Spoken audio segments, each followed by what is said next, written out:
شکریہ.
اعوذ باللہ من الشیطان الرجیم بسم اللہ الرحمن الرحیم وَإِن مِّنْ أَهْلِ الْكِتَابِ إِلَّا لَيُؤْمِنَنَّ بِهِ قَبْلَ مَوْتِهِ صدق اللہ مولانا العظیم وبلغنا رسولہ النبی الکریم ونحن علی ذلک من الشاہدین والشاکرین والحمد للہ رب العالمین. اب درس حدیث پاک شروع ہونے والا ہے. میں اس بارے میں آپ کا شکر گزار ہوں کہ آپ نے حدیث کے بیان کرنے، سمجھنے اور سمجھانے کی ضرورت کو باور کرایا اور قوم کو احساس دلایا. ایک مدت سے قرآن اور حدیث کا جو متن ہے وہ زنگ آلود ہو رہا ہے اور قوم جو ہے وہ گانے بجانے کی اس قدر عادی ہو گئی ہے کہ مسجدیں جو ہیں وہ گانے کے اڈے بن گئے ہوئے ہیں، اور جتنا وقت لوگوں کی تعلیم اور فہمائش کے لیے استعمال ہونے لگا ہے وہ انٹرٹینمنٹ میں استعمال ہوتا ہے. جس سے گویے گاتے ہیں اور سننے والے گانا سن کے ان کی کچھ خدمت کر دیتے ہیں، اس کو روزانہ کی زندگی بنا لیا ہوا ہے. دیکھنا یہ ہے کہ پیغمبر صلی اللہ علیہ وآلہ وسلم نے جو نعت استعمال کی ہے وہ کتنی حد تک کی ہے. واعظ نے کتنا وقت گھیرا ہوا تھا، قرآن نے کتنا وقت گھیرا ہوا تھا، حدیث نے کتنا وقت گھیرا ہوا تھا، اور اس کے اندر نعت نے کتنا وقت گھیرا ہے. اور نعت بھی اس وجہ سے حدیث بن گئی کہ نبی کریم علیہ السلام کی موجودگی میں پڑھی گئی، سرکار نے اس کو منع نہیں فرمایا. اتنی نعت جو ہے وہ حدیث کا حصہ ہے. جیسا کہ سرکار تاجدار مدینہ علیہ السلام کی بارگاہ میں حضرت حسان بن ثابت قبیلہ عبدالدار کے ممبر پہ کھڑے ہو کے وہ کہتے ہیں الا ابلغ ابا سفیان عنی مغلغلۃ فقد برق الخفاء فإن سیوفنا ترکتک عبدا وعبد الدار سادتها الاماء لسانی صارم لا عیب فیہ وبحری لا تقدرہ الدلاء فإن ابی ووالدتی وعردی لعرد محمد منکم فداء حجوت محمدا فعجبت عنہ فعند اللہ فی ذاک الجزاء. یہ نعت ہے سرکار کی، لیکن اس میں سرکار کے اوصاف اتنے بیان نہیں ہوئے جتنے دشمن کی مذمت ہے. جس ابو سفیان نے سرکار تاجدار مدینہ علیہ السلام کی مذمت کبھی اسی ممبر پہ کھڑے ہو کے کی تھی، اس ممبر پر سرکار نے انہیں کھڑا کیا اور وہ کہتے ہیں الا ابلغ ابا سفیان عنی مغلغلۃ فقد برق الخفاء. تم جا کر کے ڈنکے کی چوٹ پر ابو سفیان سے یہ بات کہہ دو کہ وہ تاریکیاں کافور ہو گئیں جن میں کھڑے ہو کر تم سرکار کی شان کے خلاف باتیں کیا کرتے تھے. بِأَنَّ سُيُوفَنَا تَرَكَتْكَ عَبْدًا وَعَبْدَ الدَّارِ سَعَادَتَهَا الْإِمَاءُ، اور ہماری تلواروں نے تمہیں غلامان میدان بنا کے چھوڑ دیا ہے، اور تم اس وقت ہمارے سامنے درخت پر کے پتوں کی طرح کانپ رہے ہو، اور تمہاری خواتین کو ہماری کنیزیں بنا کے چھوڑ دیا ہے۔ یہ سرکار کی نعت تو نہیں ہے، سرکار کے دشمن کی مذمت ہے۔ تو نعت کے دو اسلوب ہوتے ہیں، ایک محبوب کے اندر پائی گئی ہوئی خوبیوں کا ذکر کرنا، دوسرا محبوب کے دشمنوں کی مذمت کرنا۔ یہ اشعار مسلم شریف کے اندر بطور حدیث کے متن کے موجود ہیں، حدیث کا متن ہے، یہ حدیث تقریری ہے، سرکار کی بارگاہ میں یہ پڑھے گئے، سرکار نے منع نہیں فرمایا۔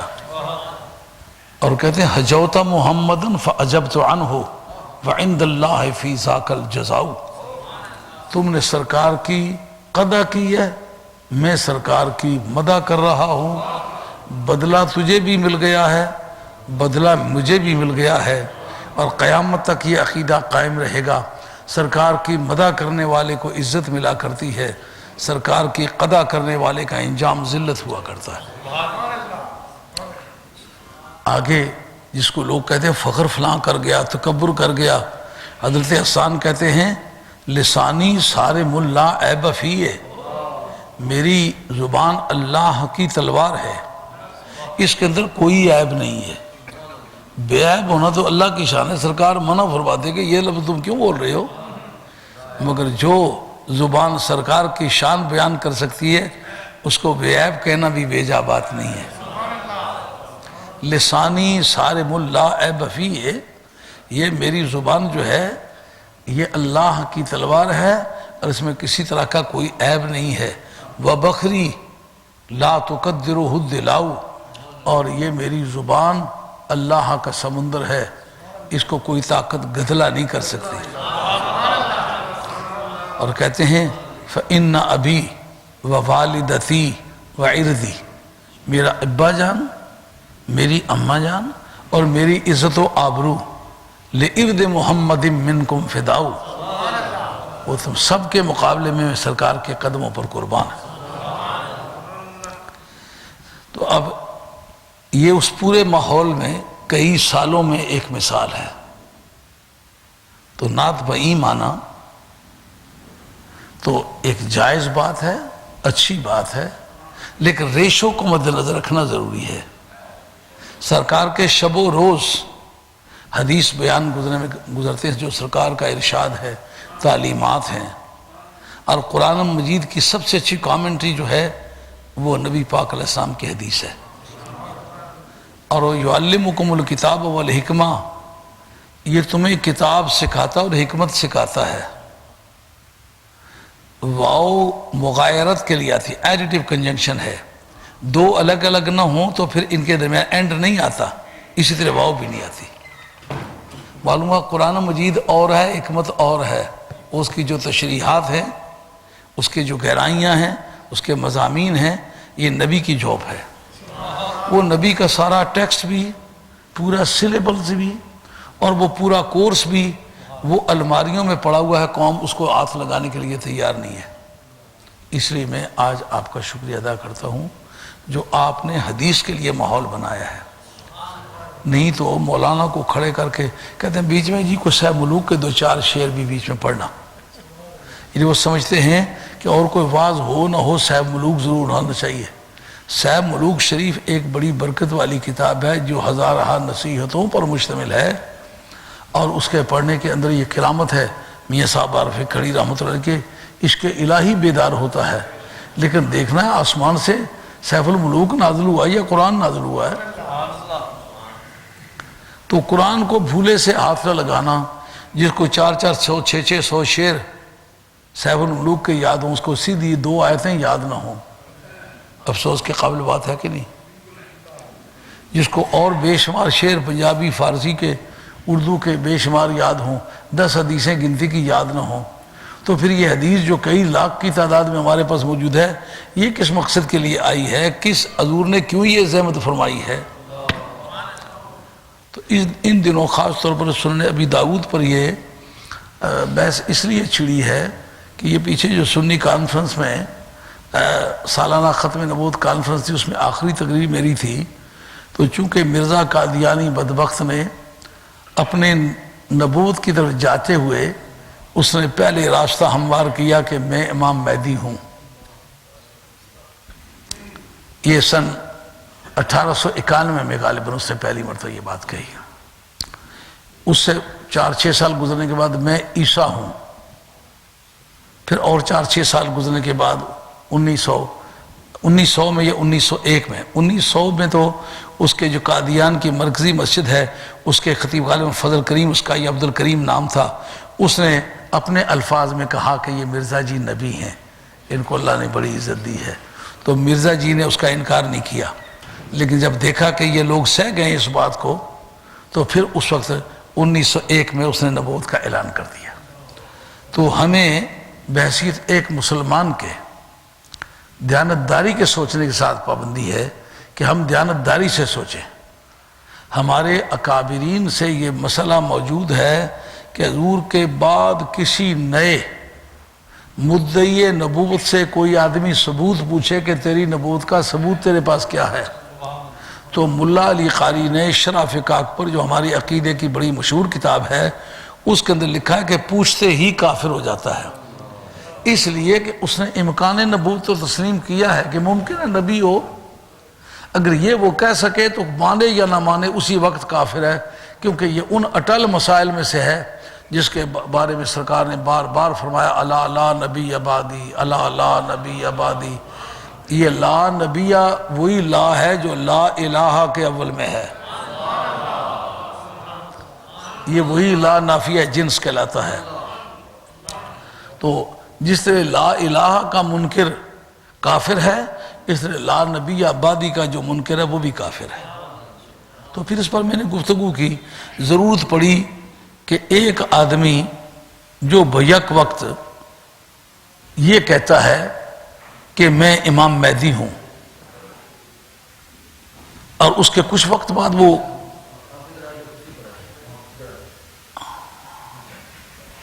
کچھ دیر بعد کہتا ہے میں عیسیٰ ہوں. اب اصول گفتگو کیا ہے؟ اس کو قواعد کی زبان میں، لاجک کی زبان میں کہتے ہیں کلی جزی حقیقی مشخص. جزی حقیقی مشخص وہ ہوتی ہے جس کا ایک وضع واضح سے ایک سے زیادہ پر اطلاق نہ آئے. جس خدا نے، جس رسول نے یہ تعلیم دی ہے کہ امام مہدی کوئی شخص ہے، انہوں نے جزی حقیقی مشخص کی حیثیت سے اس کی تعلیم دی. ایک خاص شخص ہے کہ ہماری بولی میں اس نام والا کوئی دوسرا شخص نہیں ہے. اب اس کے لیے معنی مجازی ممکن تھے کہ کوئی کہے مہدی، مجاز کے طور پر کہا، اصل اس سے مراد کوئی بزرگ شخص ہے. لیکن مجاز کا معنی مراد لینے کے لیے کیا ضروری ہے کہ معنی حقیقی کسی طرح نہ لیے جا سکیں، اس کے کوئی قرینہ صارفہ موجود ہو. معنی مجازی اس وقت لیے جایا کرتے ہیں. تو جس وقت ایسے قرائن موجود ہوں کہ معنی مجازی لینا ہی منع ہو، مثال کے طور پر ایک آدمی کی زمین کا کیس ہے، وہ کہیں گے زمین اتنی ہے، دھیان کرنا پڑے گا. یہ جو بزرگ تشریف لا رہے ہیں ہمارے سر آنکھوں پر ہیں، ان کا تشریف لانا ہمارے لیے بڑی عزت کا باعث ہے، لیکن آپ کو ادھر دیکھنے کی اجازت نہیں ہے. اب میری آنکھوں میں آنکھیں ڈال کے دیکھیں. میں ضرورت کے مطابق سب کو دیکھتا ہوں، سب کی سائیکالوجی چیک کرتا ہوں کہ میری بات سمجھ آ رہی ہے نہیں آ رہی. اگر یہ بات مجبوری نہ ہو تو مجھے بھی دیکھنے کی اجازت نہیں ہے. ہاں، حضور سرور اعظم کی حدیث مبارک ہے، اس کے بارے میں بہت آداب اعلیٰ قسم کے ہیں. اب معنی مجازی اور حقیقی کی ایک مثال پیش کرنے لگا تھا. جزی حقیقی مشخص اس بات کا نام ہے کہ ایک محکمہ مال کے پٹوار خانے میں، ریونیو بورڈ میں یہ لکھا ہوا ہو کہ یہ زمین جس کا کھاتہ نمبر یہ ہے، خطونی نمبر یہ ہے، رقبہ اتنا ہے، محل وقوع شجرہ کشتوار پر اس جگہ ہے، یہ اس آدمی کی زمین ہے جس کی ماں کا نام یہ ہے، باپ کا نام یہ ہے، دادے کا نام یہ ہے، قوم اس کی یہ ہے، رہائش اس کی یہ ہے. اب اس کو کوئی کہے کہ مجازی معنی کرنا ممکن ہے، یہ کسی طرح ممکن ہے بات؟ یہ باتیں ساری مل کے اس کو معنی مجازی کو روک رہی ہے کہ نہیں؟ اگر اس طرح ممکن ہے تو پھر آپ کی زمین میں لے لوں، مجازی معنی ہے؟ آپ مراد نہیں ہیں، میں مراد ہوں، تو پھر ولدیت کو کوئی کون کدھر لے جائے گا؟ اس کا اپنا معنی تو مجازی کرو گے، باپ کا معنی مجازی کس طرح کرو گے؟ کھیوٹ کا معنی مجازی کس طرح ہوگا؟ خطونی کا معنی مجازی کس طرح ہوگا؟ شجرا کشتوار کدھر جائے گا؟ اس شہر کے اندر اس زمین کا واقع ہونا وہ کدھر جائے گا؟ جب یہ سب تعین موجود ہے، معنی مجازی کس طرح ممکن ہے؟ اس لیے ضرورت پڑی کہ بتائیں کہ امام مہدی کون تھے۔ جس وقت امام مہدی کا پورا شجرہ ہم نے حدیث کی زبان سے بتا دیا، اس وقت پھر یہ مشکل پیش آئی کہ قادیان کا رہنے والا مغل خاندان کا آدمی یہ وہ کیسے ہو سکتا ہے جس کا باپ عبداللہ ہو، ماں آمنہ ہو، ہاں جی، اور اس کی دادی سیدہ فاطمہ ہو، دادا اس کا امام حسن اور علی ہو، مورث اعلیٰ اس کا محمد صلی اللہ علیہ وسلم ہو۔ جب یہ پورا شجرہ لکھا ہوا ہو تو پھر وہ یا مرزا قادیانی کہلانے میں جھوٹا ہے یا مہدی کہلانے میں جھوٹا ہے۔ اگر وہ مرزا کہلانے میں جھوٹا ہے تو جو جھوٹ کہہ چکا ہو وہ نبی نہیں ہوا کرتا۔ اگر وہ امام مہدی کہلانے میں جھوٹا ہے تو پھر بھی وہ نبی نہیں ہو سکتا، جھوٹے نبی نہیں ہوا کرتے۔ بات سمجھ آ گئی؟ جس وقت اس نے ترقی کی اور بتایا کہ میں عیسیٰ ہوں تو تناسخ کا عقیدہ اس وقت وجود میں آتا ہے کہ ایک جون سے بدل کے دوسری جون بن گیا ہے۔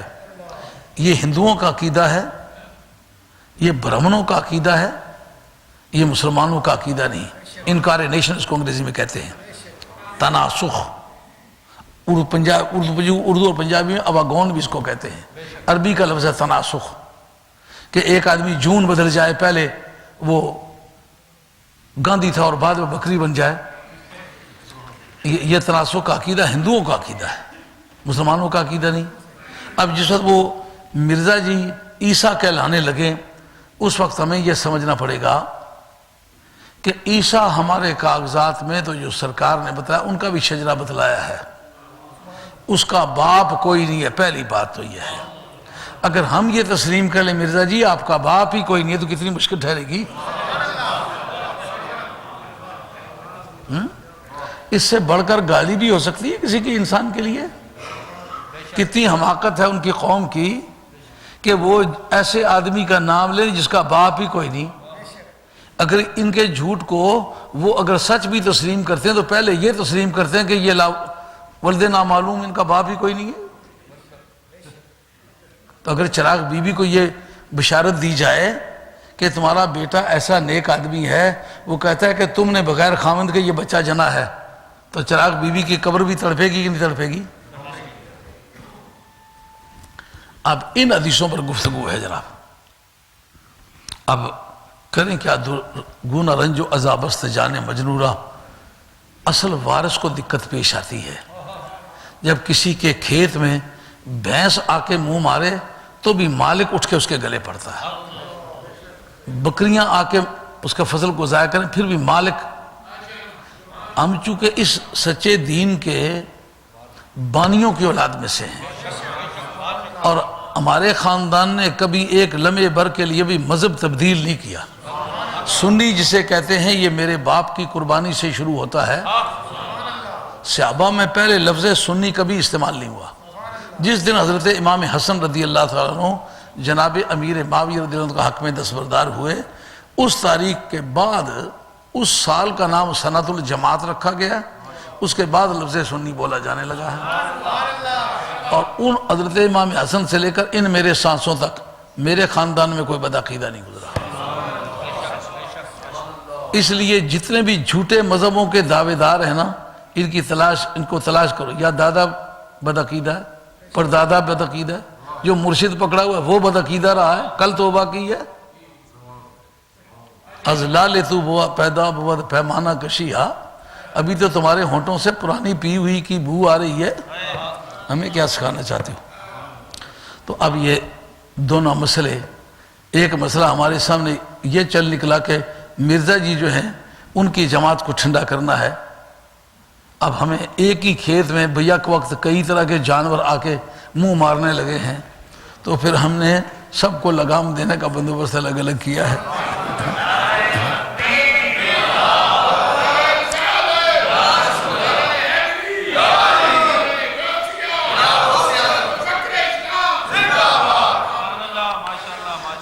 تیسری دفعہ اس ابو داؤد شریف کی چند احادیث میں نے آپ حضرات کی خدمت عالیہ میں پیش کی تھی. اس میں سے ایک حدیث چل رہی تھی جس پر وقت اختتام پذیر ہو جانے کے باعث اس کو تشنہ تکمیل چھوڑ دیا تھا. اب اس پر دوبارہ سلسلہ جنبانی کرتے ہیں. اس حدیث کی راویہ حضرت ام سلمہ رضی اللہ تعالیٰ عنہ ہے.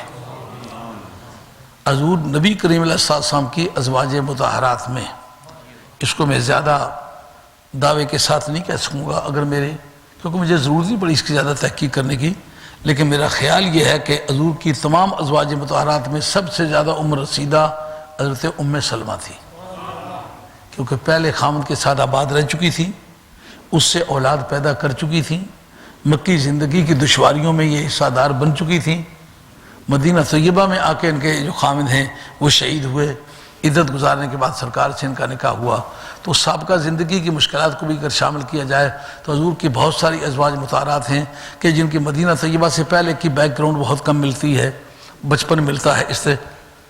تو اصولی طور پر ان حدیثوں کے سلسلے میں تو دوسری ازواج مطہرات ہونی چاہیے تھیں کہ جن کا قریبی تعلق بنتا ہے. مثلا سیدہ عائشہ رضی اللہ تعالیٰ عنہ، وہ حضور کے یار غار کی صاحبزادی تھی اور سرکار سے زیادہ قریب ہو کر کے انہوں نے علوم بھی سیکھے ہیں. حضور نے فرمایا کہ خذوا ثلثی دینکم من هذه الحمیرہ، یہ جو چھوٹی سی گوری ہے نا، آپ کا قد بھی چھوٹا سا تھا، رنگ بھی گورا تھا، تو آپ پیار سے شفقتاً حمیرہ فرمایا کرتے تھے. اور کبھی کبھی ہماری کتابوں نے لکھا ہے کہ آپ پیار سے ان کی ناک کی چونچ کو پکڑ کے تو پیار سے کہتے یا اویشہ، اے چھوٹی سی عائشہ، ڈیمینیوٹیو ناؤن، اس میں تصغیر. اس لیے حمیرہ بھی ڈیمینیوٹیو ناؤن ہے. ہمراہ جو ہے اصل نام ہے، حمیرہ اس کی تصغیر ہے. عمر میں بھی چھوٹی تھی. جب مٹی آئی تھی کربلا والی تو ان کو دینی چاہیے تھی جن کی عمر کم تھی. حضرت سیدہ خاتون جنت سے بھی عمر کی چھوٹی تھی. عمر کا چھوٹا ہونا ہوتا ہے قرینہ زیادہ دیر تک جینے کا. مٹی ان کو دیتے. حضرت خاتون جنت ماں ہیں، ماں کی مامتا کا مقتضی یہ ہے کہ مٹی ان کو دی جائے جو درد و الم رکھتی ہے بیٹوں کے بارے میں. لیکن ان دونوں کو نہ دینا، جناب ام سلمہ کو دینا، کیا مطلب نکلتا ہے؟ مطلب یہ نکلتا ہے کہ سرکار کی نگاہ نبوت زمانوں کے پردوں کے پیچھے دیکھ رہی تھی، جن کی ضخامت پہاڑوں کے مقابلے میں زیادہ تھی. دیوار کے پیچھے کی نبائز کیا، سالوں کے پیچھے جو واقعات پیش آنے والے تھے، سرکار کو یہ پتا تھا کہ اس وقت تک زندہ کون رہے گا. عائشہ زندہ رہے گی؟ نہیں. فاطمہ زندہ رہے گی؟ نہیں، رضی اللہ تعالیٰ عنہما. یہ جو عمر کی بڑی ہیں، ان کا تو عمر کا بڑا ہونا قرینہ ہے جلدی موت واقع ہونے کا، لیکن ان کو دینے کا مقصد نبی کو اٹل طریقے سے پتا ہے کہ اس وقت تک زندہ کس نے رہنا ہے. اس لیے وہ اس حدیث کی راویہ ہے. یہ ابو داؤد شریف ہے، اس کے جلد نمبر 4 ہے، صفحہ نمبر 107 ہے. جناب سیدہ ام سلمہ رضی اللہ تعالیٰ عنہ سے روایت ہے. ان ام سلمہ زوج النبی صلی اللہ علیہ وسلم عن النبی صلی اللہ علیہ وسلم قال یکون اختلاف عند موت خلیفۃ یخرج رجل من آل المدینہ حاربا الی مکہ فیاتیہ ناس من آل مکہ فیخرجونہ وہو کارہ فیبایعونہ بین الرکن والمقام. حضرت سیدہ فرماتی ہیں سرکار کی زبان کے بول میں نے خود سنے. سرکار فرما رہے تھے، قالا، حضور ارشاد فرمایا، یکون اختلاف ہوگا اندہ موت خلیفتن. کبھی اس پر بھی گفتگو کرنے کی ضرورت پڑی نا کہ خلیفتن پر یہ اس میں صفت بھی ہے، اس میں تائے زائدہ بھی ہے، دو اسباب منع صرف ہے، پھر یہ منصرف غیر منصرف کیوں نہیں ہے؟ لیکن یہ کوئی وقت آئے گا تو پھر بات کری جائے گی انشاءاللہ. تو فیخرج رجل من آل المدینہ، مدینہ شریف کے رہنے والوں میں سے ایک بندہ نکلے گا. حاکم وقت کی موت واقع ہوگی، اس کا کوئی ذکر نہیں، وہ کہاں حاکم وقت ہوگا. جو کسی اسلامی مملکت کا سربراہ ہوگا، مکہ شریف اور مدینہ شریف جس کے زیر نگیں ہوگا، وہ جب مر جائے گا تو مدینہ شریف کا رہنے والا ایک شخص ہوگا جو وہاں سے نکلے گا۔ کیوں نکلے گا؟ کہتے ہیں اس کی صلاحیتوں، اس کے حسب اور نسب، اس کے خاندانی حالات، ذاتی کردار، شخصی قابلیت، اس کے شجرے کی بیک گراؤنڈ سب لوگوں کے علم میں ہوگی۔ اسے ڈر ہوگا کہ کہیں مجھے ہی نہ پکڑ کے تو یہ سربراہ بنا دے، تو یہ بڑا وزنی کام ہے، میں نہیں کرنا چاہتا۔ دیکھا کہ سادات کا مزاج کیسا ہوتا ہے؟ ذوق سروری سیدوں کا مزاج نہیں ہے، نمبرداری کا شوق، یہ اصل میں مس کانفیڈنس ہے، بد اعتمادی ہوتی ہے اپنے متعلق۔ جس کو یہ پتا ہے سب سے آخر میں صف کے اندر کھڑا ہوں تو نگاہ مجھ پر پڑے گی، اس کو نمبرداری کی کیا ضرورت ہے؟ تو وہ وہاں سے نکلے گا۔ فَيَخْرُجُ رَجُلٌ مِّنْ آلِ الْمَدِينَةِ حَارِبًا إِلَىٰ مَكَّةَ، مکے کی طرف وہ بھاگ کے جائے گا، بھاگنے کی غرض سے۔ حارباً حال تعلیلیہ ہے، یعنی بھاگنے کے لیے مکے کی طرف جائے گا۔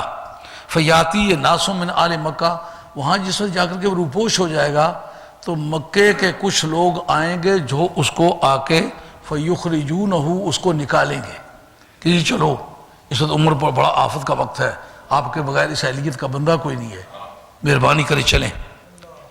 وَهُوَ كَارِهٌ، اور یہ بات انہیں اچھی نہ لگے گی، کہیں گے میں جب یہ کرنا نہیں چاہتا مجھ سے کیوں کرواتے ہو۔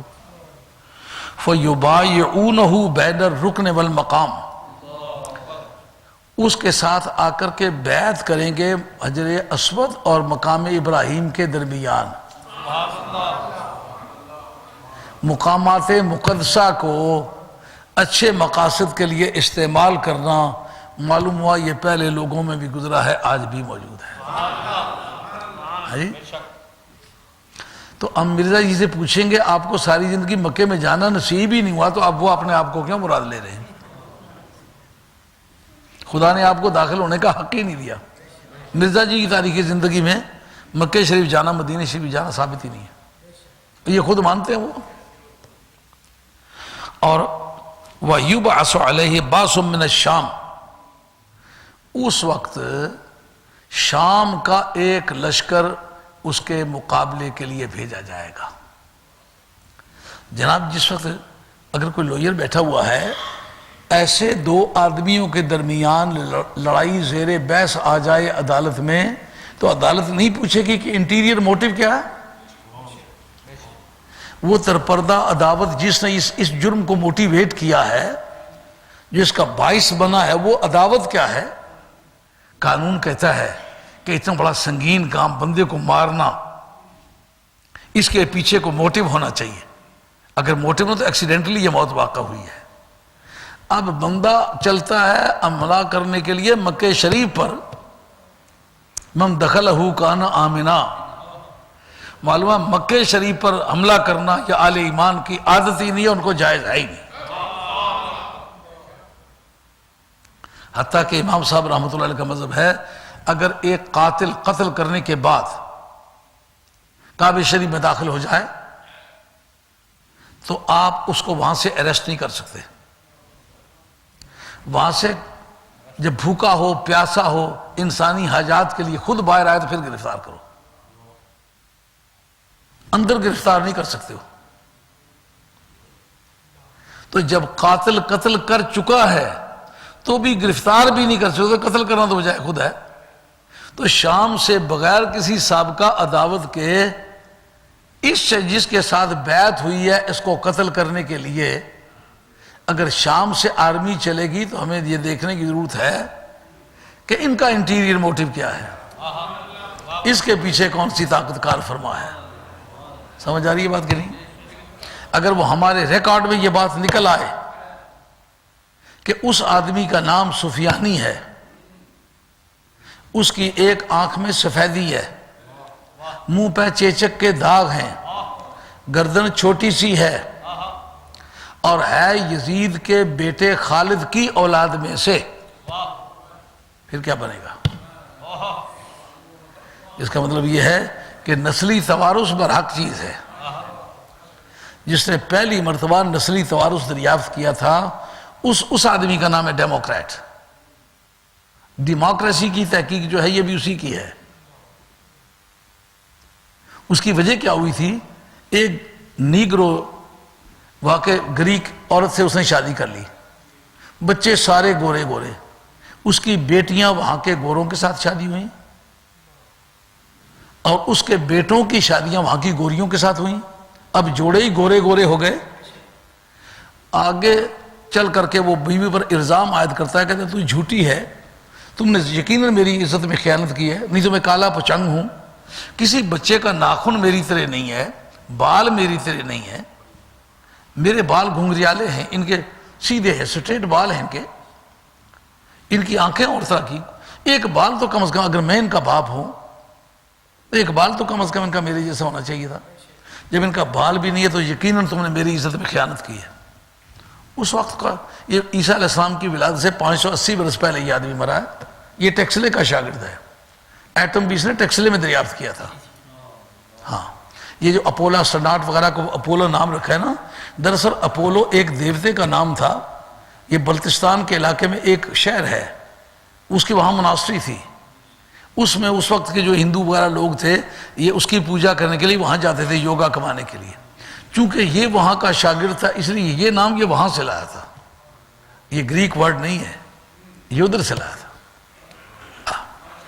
جی، تو وہ لکھتا ہے کہ جس وقت اب اس کی بیٹیوں کی شادیاں جو گوریاں ہیں وہاں کے گوروں سے ہوئیں، اس کے بیٹوں کی شادیاں جو ظاہری طور پر وہ گورے ہیں وہاں کی گوریوں سے ہوئیں، اب بہویں بھی گوریاں، داماد بھی گورے، یہ اکیلا بیچ میں کالا ہے۔ اب جب اس کے نواسیاں نواسے پوتیاں پوتے ہوئے سارے کالے کالے پچنگ، اس وقت یہ بات سمجھ میں آئی کہ المہدی منا اہل البیت جو سرکار کا فرمانا ہے، وہ امام مہدی ہم اہل بیت میں سے ہوگا، یعنی وہ جینز جو سرکار سے چلے ہیں وہ ڈسٹرائے نہیں ہوں گے، وہ قیامت کی گرمی میں زندہ رہیں گے۔ یوم ینقطع کل سبب و نسب الا سببی و نسبی، قیامت کے میدان میں سارے رشتے ٹوٹ جائیں گے، میرے والا نہیں ٹوٹے گا، کہ میرے جین الائیو ہوں گے، ورک کر رہے ہوں گے، جو جین میری باڈی میں ہے میری ساری اولاد کی باڈی میں ہے۔ اب جس وقت ان کی بات سمجھ آئی یہ آل رسول میں سے، اس لیے ان کے جین ہیں، تو یزید کے اولاد میں سے ایک آدمی سفیانی، اس کے اندر وہ جینز ہیں جو ورک کر رہے ہیں۔ اب بغیر کسی تمہید کے وہاں سے وہ تیار ہوا ہے ان کے قتل کے لیے، اس سے سمجھ آتا ہے نسلی توارث بھی ایک براق چیز ہے۔ ہوگا کیا؟ کہتے ہیں یبعث علیہ بعث من الشام فیخسف بہم بالبیضاء بین مکہ والمدینہ، اور وہ جس مکہ شریف اور مدینہ طیبہ کے درمیان ایک جگہ ہے جس کا نام ہے بیضا، وہاں آئیں گے تو زمین میں دھنس جائیں گے، زمین میں دھنس جائیں گے، سنک ہو جائیں گے، زمین ان کو ہڑپ کر لے گی۔ اور یہ بات جو میں کہہ رہا ہوں یہ حضرت امام جلال الدین سیوطی رحمۃ اللہ تعالیٰ علیہ اپنے کتاب کے اندر جو تفسیر در منصور ہے، یہ نہیں وہ نہیں، تفسیر در منصور ہے، تفسیر در منصور جلد نمبر 6 ہے، سورہ سبا ہے، آیت نمبر 51 ہے، اس کی تفسیر میں یہ بات لکھی ہوئی موجود ہے۔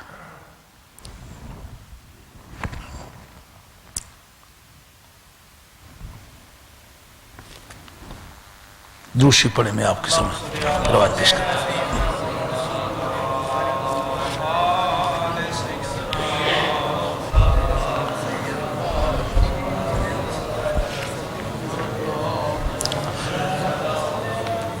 یہ سنیے، یہ عبارت ہے جناب، اخرج ابن جریر، یہ امام طبری کا نام ہے ابن جریر، یہ طبری کی عبارت ہے، یہ ٹرانسمیسیو ایکسیجیسس ہے، یعنی جس طرح نبی کریم علیہ السلام سے قرآن ملا ہے نا، قرآن کی تفسیر بھی سرکار کی زبان سے ملی ہے، اس کو کہتے ہیں تفسیر بالمعصور۔ تفسیر بالمعصور کی پہلی کتاب جو لکھی گئی ہے وہ تفسیر ابن جریر ہے، جس کو تفسیر طبری کہتے ہیں۔ جو درجہ بخاری کا علم حدیث کے اندر بنتا ہے وہی درجہ تفسیر ابن جریر کا، تفسیر طبری کا علم تفسیر میں بنتا ہے۔ یہ بات جو میں کہہ رہا ہوں یہ صفحہ سن نمبر 310 کے اندر لکھا ہے عماد الدین ابن کثیر نے البدایہ والنہایہ میں، جہاں احوال بیان کیے ہیں کہ حضرت امام طبری جو ہیں وہ 310 میں فوت ہوئے اور وہ صحیح پختہ سنی تھے اور قرآن و حدیث کے اندر جامع اور کامل دسترس رکھنے والے بزرگ تھے۔ اس کے اندر بتایا کہ ان کی تفسیر کا تفسیر بالمعصور میں پہلا درجہ ہے، اور بتایا دوسرا درجہ معالم التنزیل کا ہے تفسیر بالمعصور میں۔ تفسیر بالمعصور سمجھ گئے کسے کہتے ہیں؟ یہ اس میں اور لوگوں کی باتیں نہیں بتائی جاتی، کہتے ہیں اللہ نے یہ کہا ہے اور رسول اللہ نے صلی اللہ علیہ وسلم نے اس کا یہ ترجمہ بتلایا ہے، اس کو کہتے ہیں تفسیر بالمعصور۔ تفسیر بالمعصور میں دوسری درجے کی کتاب ہے تفسیر معالم التنزیل، اور تیسری اس کے اندر تفسیر سمجھی جاتی ہے خود عماد الدین ابن کثیر کی، جو دوسرے عقیدے کے لوگوں کے پیشوا ہیں۔ عماد الدین ابن کثیر ہمارے عقیدے کا آدمی نہیں ہے۔ اور یہ چوتھی تفسیر مانی جاتی ہے تفسیر در منصور امام جلال الدین سیوطی کی، یہ ہمارے عقیدے کے آدمی ہے۔ یہ تفسیر در منصور کا جلد نمبر 6 ہے اور صفحہ نمبر 712 ہے۔ آپ ملاحظہ فرمائیں کہ کیا انہوں نے کہا ہے۔ وَأَخْرَجَ ابن جریر و ابن المنذر و ابن ابی حاتم عن ابن عباس رضی اللہ تعالیٰ عنہما فی قولی وَلَوْ تَرَى اِذْ فَزِعُوا فَلَا فَوْتَ۔ اس بحث میں یعنی یہ آیت نمبر 51 ہے، اس میں کہتے ہیں وَهُوَ جَيْشُ السُّفْيَانِيُّ، ہوا جیش السفیانیو، وہ سفیانی کا لشکر ہوگا۔ قَالَ مِنْ أَيْنَ أُخِذَ، کہا مِنْ تَخْتِ أَقْدَامِهِمْ، ان کو کہاں سے پکڑا جائے گا؟ کہ قرآن کہتا ہے کہ ان کو پکڑ لیا جائے گا، کہا کہاں سے پکڑیں گے؟ کہا سرکار کی حدیث بتاتی ہے ان کو زمین انہیں پکڑے گی۔ آئی بات خیال میں؟ اب اس کو حذیفہ بن الیمان کی روایت ہے۔ حذیفہ بن الیمان کہلاتے ہیں صاحب سر رسول اللہ صلی اللہ علیہ وسلم، سرکار کے بھیدی صحابی۔ بات سمجھ آ رہی ہے؟ حضرت فاروق اعظم کہتے ہیں کہ ہمارے دور میں کوئی آدمی مر جاتا، جنازہ پڑھاتے، پتہ نہ ہوتا یہ منافق ہے یہ مخلص ہے، میں آگے پیچھے دیکھتا، اگر حذیفہ بن الیمان وہاں جنازے میں ہوتے بے دھڑک جنازہ پڑھ لیتا تھا، کیونکہ میں پورے منافقین کا علم حضرت حذیفہ کو سرکار نے دیا تھا۔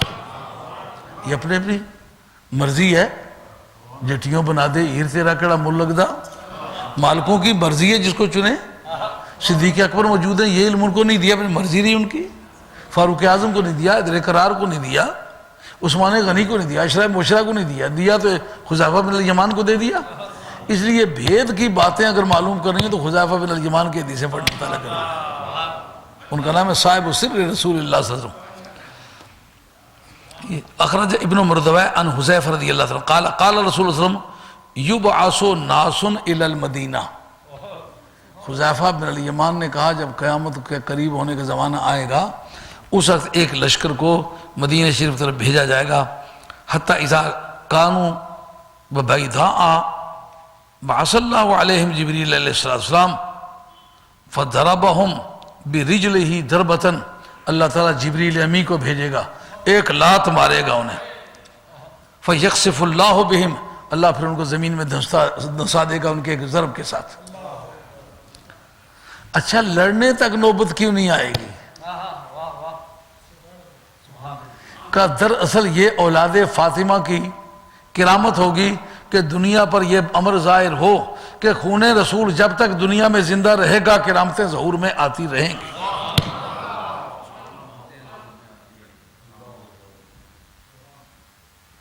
جب بزرگی کی بحثیں چھڑتی ہیں تو بالوں کی لمبائی بتاتے ہیں، بہت بال لمبے لمبے ہیں، بڑے زبردست۔ یہ تو حجامت نہ بنائی جائے، بال لمبے ہو جاتے ہیں۔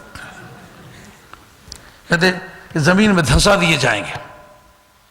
پھر اس آیت کا پھر ذکر کیا اور پھر اسی کے بارے میں ایک اور روایت بیان کی، یعنی مختلف لفظوں کے ساتھ ایک ہی معنی اس سے ثابت ہوتا ہے کہ جو روایت بالمعنی ہے، روایت لفظی ضروری نہیں ہے، روایت بالمعنی درست ہے۔ جیسا موسیٰ علیہ السلام کی سٹوری قرآن مجید سورہ طٰہٰ میں اور طرح بیان کرتا ہے، سورہ نمل میں اور طرح بیان کرتا ہے، لیکن معنی اس کے وہی ہیں۔ اس سے محدثین نے بحث میں ثابت کیا ہے کہ تفسیر بالمعنی جو ہے، روایت بالمعنی، یعنی روایت لفظی کی بجائے ڈائریکٹ سپیچ کی بجائے انڈائریکٹ سپیچ بھی ایکسیپٹیبل ہے، بشرطے کہ کسی آدمی کو ڈائریکٹ سے انڈائریکٹ میں کرنے کا ڈھنگ آتا ہو۔ یہ وہی ہیں، سرکار کے صحابہ ہیں۔ اچھا، سب جب زمین میں دھسا دیے جائیں گے پھر پتہ کس طرح چلے گا کہ وہ زمین میں دھسے ہیں؟ کہ ایک آدمی ان میں سے بچے گا۔ وہ ایک آدمی کس لیے بچے گا؟ جو واپس جا کے بتلائے گا جن کو میں لے کے گیا تھا ان کی یوں گت بنی ہے، وہ تو سارے ہلاک ہو گئے۔ اب اس پر حضرت امام جلال الدین سیوطی فرماتے ہیں جس وقت یہ واپس جا کے بتلائے گا تو صورت بالکل وہی بن جائے گی جو کبھی ابابیل آئے تھے نا ابرے کے ہاتھیوں کو مارنے کے لیے، سب کے ٹکڑے کر کے چھوڑ دیے تھے۔ اور کیا ٹکڑے کرنے والا کون تھا؟ کہا ابابیل۔ کہا ان کے پاس بم کس طرح کے تھے؟ کہا کنکریاں تھی، کسی اٹامک انرجی میں تیار کی گئی تھی؟ کہا اٹامک انرجی میں نہیں تھی، رب کی اٹامک انرجی میں تھی، عام صحرا کی کنکریوں کی طرح تھی، کوئی ایسی خاص نہیں تھی۔ کہا ماری کنہوں نے؟ ابابیلوں نے۔ یار ابابیل کا وزن کل کتنا ہوتا ہے؟ وہ 2 تولے اس کا گوشت صاف کیا جائے 2 تولے سے زیادہ نہیں ہوتا، یعنی آدھی چھٹانک بنتا ہے اس کا گوشت کھولو، تو آدھی چھٹانک کے وزن کا پرندہ وہ اگر کنکری مارے تو ایک کنکری لگی ہے ہیلمٹ پر، لوہے کی ٹوپی پر، لوہے کی ٹوپی کے پرخچے اڑ گئے، کھوپری پر لگی ہے، کھوپری کے 2 ٹکڑے ہو گئے، وہی باڈی پر لگی ہے، باڈی کے 2 ٹکڑے ہو گئے، اور وہی ہودج پر لگی ہے، جو اس کا ہوتا ہے نا سیڈل، جو کجاوا جس کو اماری کہتے ہیں، امار دز اس لوہار کا نام ہے جس نے پہلی مرتبہ ہاتھی پر ڈالنے کے لیے وہ کجاوا بنایا، اس کا نام تھا امار۔ تو عام طور پر نہیں پنجابی کہتے تو ہاتھیاں نہیں، ہم ہماری بھی چڑھی پھرنی نہیں سی ہیں، وہ جو اس کا کجاوا ہے اس کا نام ہے اماری، اس کو ہودج کہتے ہیں۔ وہ جو ہودج ہے اس کو وہی کنکری لگی، جس نے شاہ سوار کے 2 ٹکڑے کیے اسی نے ہودج، لوہے کا ہودج ہے اس کے بھی 2 ٹکڑے کر دیے، وہی کنکری لگی ہاتھی کو، ہاتھی کے 2 ٹکڑے کر دیے، وہی کنکری زمین پر لگی، زمین کو چیر گئی۔ اب پوچھتا ہے کوئی حضرت حیدر کرار کی تلوار کے بارے میں مبالغہ کرتے ہو کہ انہوں نے عمر ابن عبد ود کو ایک ضرب ماری، وہ پہلے ہیلمٹ پہ لگی، ہیلمٹ کے 2 ٹکڑے ہو گئے، کھوپری پہ لگی، کھوپری کے 2 ٹکڑے ہو گئے، ذرا بغزر پہ لگی، ذرا بغزر کے 2 ٹکڑے، باڈی پہ لگی، باڈی کے 2 ٹکڑے ہو گئے، زین پہ لگی، زین کے 2 ٹکڑے ہو گئے، گھوڑے کو لگی، گھوڑے کے 2 ٹکڑے ہو گئے، جبل صلا پہ جا کے برسی تو جبل صلا کو چیر کے رکھ دیا۔ یہ کس طرح مانے ایسا ہوا ہے؟ اور ظالم دیکھ، جس بارگاہ کی ایک چڑیا ہاتھی مار سکتی ہے اس بارگاہ کا علی ہے، اس کے بارے میں کیوں کہتا ہے؟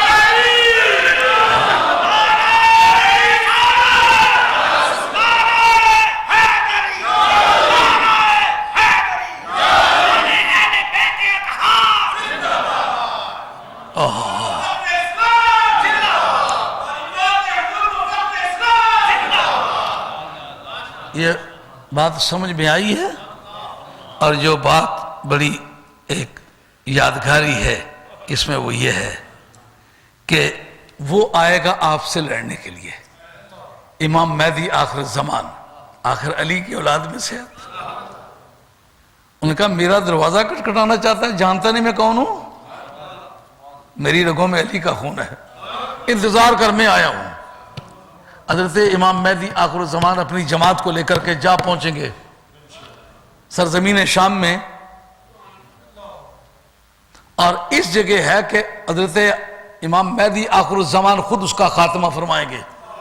اور اس کے بعد لکھا ہے حضرت امام جلال الدین سیوطی نے کہ جس خاندان نے خاندان نبوت کی بیٹیوں کو میدان کربلا میں بے پردہ کیا تھا، اس خاندان کی بیٹیاں دمشق کی جامع مسجد کی سیڑھیوں پر بیچی جائیں گی. یہ رہی کتاب،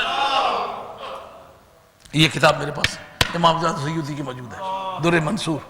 یہ بے شک فوٹو سٹیٹ کر کے رکھ لے. اس شہر کی سیڑھیوں پر ان کو بیچا جائے گا. دیکھا قدرت کی غیرت کے انتقام. خاندان نبوت کی بیٹیوں کو میدان کربلا میں انہوں نے قیدی بنایا تھا. قدرت آج انتقام ان سے یہ لے رہی ہے کہ دمشق والوں کی بیٹیاں صبح کے وقت تاجوروں کی بیٹیاں تھیں اور شام سے پہلے پہلے اس شہر کی سیڑھیوں پر کنیزوں کی شکل میں انہیں بیچا گیا. خیال سی میں یہ بات. اچھا، یہ بنیاد یہ میرے پاس موجود ہے. جو کوئی فوٹو سٹیٹ کرانا چاہتے بے شک کرا لے. کہ یہ نہ سمجھا جائے کہ میں نے اپنی طرف سے بات کی ہے. اس پر 2-4 روایتیں، کافی ساری روایتیں ہیں جو اسی مضمون کی ہیں کہ میں نے اس کا جسٹ آپ کے سامنے بیان کر دیا تاکہ بات کو سمجھنے میں آپ کو دقت نہ ہو. اچھا، اب جناب وہ حاکم بن کے آئیں گے. یہ بات موجود ہے کہ آئیں گے حاکم بن کر کے آئیں گے. خود ابو اس کو جا کے سفیانی کو خود قتل کریں گے. اب جب خود وہ قتل کریں گے، ہم مرزا جی سے اس موقع پر پوچھنے کی پوزیشن میں ہیں، مرزا جی آپ کبھی دمشق گئے؟ کبھی آپ کو جانا میسر نہیں آیا؟ کوئی سفیانی نام کا بادشاہ جو آپ پر حملہ کر کے پہلے مکہ شریف میں آیا ہو، اس کے انتقام کے لیے آپ وہاں گئے ہوں، یہ پیش آئی ہے بات؟ اب معنی مجازی کا کیا چانس ہے اس میں؟ جو یہ اس کو وہاں جا کر کے مار ڈالیں گے تو حدیث بتاتی ہے کہ 7 سال تک وہ حکومت کریں گے، حاکم بن کر کے آئیں گے. یملؤ الارض عدلا و قسطا، عدل و انصاف سے اور حقوق کی بحالی کے ذریعے سے پوری زمین کو بھر دیں گے جیسا کہ یہ ظلم اور ستم سے بھری ہوئی ہے. مطلب یہ کہ جس کا نام امام مہدی ہے وہ حاکم بن کر کے آئے گا، محکوم بن کر کے نہیں آئے گا. ہم وہ فوٹو آپ کو اگر دکھا دیں کہ جو گرداسپور کی عدالت میں آپ ہاتھ جوڑ کے کھڑے ہیں کہ میں آئندہ اس طرح کے الہامات شائع نہیں کروں گا، تو کتنی شرمناک قسم کی یادگار ہوگی کہ اللہ تو بیان کرے کہ وہ جو آئے گا امام مہدی، رسول کریم علیہ السلام بیان کریں جو امام مہدی آئے گا وہ تو حاکم بن کر کے آئے گا اور تم محکوم بن کے مجسٹریٹ کی عدالت میں کھڑے ہو کے کہو میں اس طرح کے کوئی میں ظلم و ستم نہیں کروں، میں نے آئندہ اس طرح کے علامات شائع نہیں کرنے. عدل و انصاف سے بھرنا کس کا کام ہے؟ حاکم وقت کا. اچھا، اس کے بعد دیکھنا ہے پھر کیا ہوگا. امام مہدی آخر الزمان وہاں جا کے پہنچیں گے اور سفیانی کا خاتمہ ہوگا. یہ بات جو میں کہہ رہا ہوں یہ شاہ عبدالحق صاحب محدث دہلوی کی اشیاۃ العلومات شرح مشکات شریف کا یہی مقام، کیونکہ مشکات شریف میں بھی یہ حدیثیں کتاب الفتن کے اندر آتی ہیں اور وہ کتاب الفتن کے اندر اس حدیث کی شرح کرتے وقت بالکل لفظ بلفظ یہی لکھا ہے فارسی میں. اگر آپ کے پاس موجود ہے تو صبح اسے نکال کے دیکھیں کہ وہ سفیانی ہوگا، ایک آنکھ سے کانا ہوگا، جو مرزا جی کا حال ہے یہی اس کا ہوگا، اور منہ پہ چیچک کے داغ ہو گئے. یہ بیچ میں وہ جو 7 سال والا دور ہے وہ بھی کچھ گزر چکا ہے، کچھ پورا ہونے والا ہے. اس موقع پر حضرت عیسیٰ علیہ السلام کا نزول ہوگا. ان دونوں کی آپس میں ملاقات وہ عیسیٰ کی سچائی کی دلیل بنے گے امام مہدی، امام مہدی کی سچائی کی دلیل بنے گے جناب عیسیٰ علیہ السلام.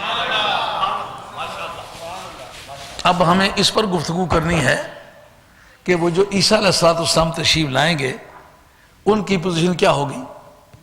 یہ میرے ہاتھ میں مستدرک ہے امام حاکم کی. یہ امام حاکم جو ہیں ان کا 405 سن ہجری سن وفات ہے. یہ شاگرد ہیں ابن حبان کے جن کا 354 سن وفات ہے، اور یہ جہاں ابن حبان کے شاگرد ہیں امام بہقی کے استاد ہیں جن کا سن وفات 458 ہے. یہ اپنے سلسلہ تعلیمات میں یہ قاضی ابو یعلا جو ہیں ان کے سلسلے کے شاگرد ہیں، اور اس کو وہابیہ نے کہا ہے کہ یہ امام حاکم جو ہے یہ اپنی صدی کا مجدد ہے۔ ہاں، اون البابود جو شرح لکھی ہے سنن ابی داؤد کی، اس کے اندر بتایا کہ یہ جو حاکم ہے یہ اپنی صدی کا مجدد ہے۔ اب حاکم کی یہ مستدرک ہے میرے پاس، اس میں ذرا تعارف کراتے ہیں کہ حضرت عیسیٰ علیہ السلام جو تشریف لائیں گے ان کی صورتحال کیا ہوگی۔ کہا ان کی اور بے شمار صفات کے علاوہ ان میں ایک بات یہ ہوگی کہ عیسیٰ علیہ السلام، درود شریف ایک مرتبہ پڑھیں، الصلاۃ والسلام علیہ یا سیدی۔ جی ہاں جی سنیے کہ عیسیٰ علیہ السلام تشریف لائیں گے، ان کی بیک گراؤنڈ سمجھ لیا نا۔ اس مستدرک کے اندر یہ بات موجود ہے کہ عیسیٰ بیٹا ہے مریم کا، مریم بیٹی ہے حنا کی، حنا بیٹی ہے فاکوز کی۔ 3 پشتوں تک جس وقت کاغذات تیار ہو جائیں تو محکمہ مال میں کہیں جائے معنی مجازی ہیں، یہ زمین کسی اور کو ملنی چاہیے، ہوتا ہے چانس اس کا۔ اب ہمیں وہ عیسیٰ چاہیے، پہلے یہ کہ اس کا باپ کوئی نہ ہو۔ مرزا جی آپ کے باپ پر لکیر مارنی پڑے گی اور آپ کی ولادت بغیر باپ کے تسلیم کرنی پڑے گی۔ عیسیٰ تو اس کے بعد بحث شروع ہوگی، پھر دیکھیں گے آپ کی ماں کا نام تو چراغ بی بی، اگر بغیر خاوند کے بھی جن ڈالے تو پھر عیسیٰ بننا پھر مشکل ہے۔ تو وہ مغلوں کی بیٹی ہے، یہ بنی اسرائیل میں سے ہے، بنی اسرائیل کا اور مغل کا آپس میں کوئی تعلق نہیں ہے۔ ہاں جی، اور اس جگہ سرکار تاجدار مدینہ علیہ السلام فرماتے ہیں جب عیسیٰ آئے گا نا تو وہ کس شان کے ساتھ آئے گا؟ کہ عیسیٰ آئے گا میرے مزار پر تو سافر عیسیٰ حاجن او معتمرن او بنیتہما، کہ عیسیٰ علیہ السلام جو دنیا پہ آ چکیں گے ان کی جناب حضرت امام مہدی سے ملاقات ہو چکے گی، تو وہ حج کے ارادے سے یا عمرے کے ارادے سے یا دونوں کے ارادے سے میرے مزار پر حاضری دیں گے۔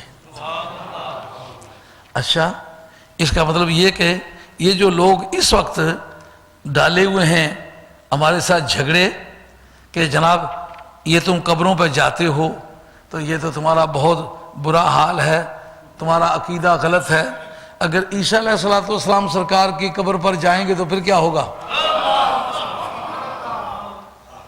لیکن دیکھیں یہ نہیں فرمایا کہ سیدھا میرے مزار پر آئیں گے، کہا حج کے لیے آئیں گے اور عمرے کے لیے آئیں گے، پھر میری قبر پر حاضر دیں گے۔ ہوگا کیا پھر؟ کہتا ہے یسلم علیہ فی قبری، میری قبر میں مجھے کہیں گے السلام علیکم، الصلاۃ والسلام علیکم یا رسول اللہ، فَأَرُدُّ جَوَابَهُ، میں اس کا جواب پھر اسے دوں گا۔ اس پر ذرا گفتگو کی ضرورت ہے، اس پر گفتگو کرنے کی ضرورت ہے۔ کتنا ٹائم ہو گیا، کتنا باقی ہے؟ کیا بجے شروع کیا تھا؟ گھنٹے سے زیادہ ہو گیا میرا خیال ٹائم؟ نہیں، میں بوڑھا آدمی ہوں، مجھے آپ اتنا مصروف رکھیں جتنا میں پھر دوبارہ آ سکوں۔ ہیں؟ نعرہ تکبیر، نعرہ رسالت، شہزادہ غوث البراء، شہزادہ غوث البراء۔ عرض خدمت ہے، آئیں گے وہ حج اور عمرے کے لیے، پھر آپ کے پاس کیوں آئیں گے؟ یہ دھیان کرنے کی بات ہے۔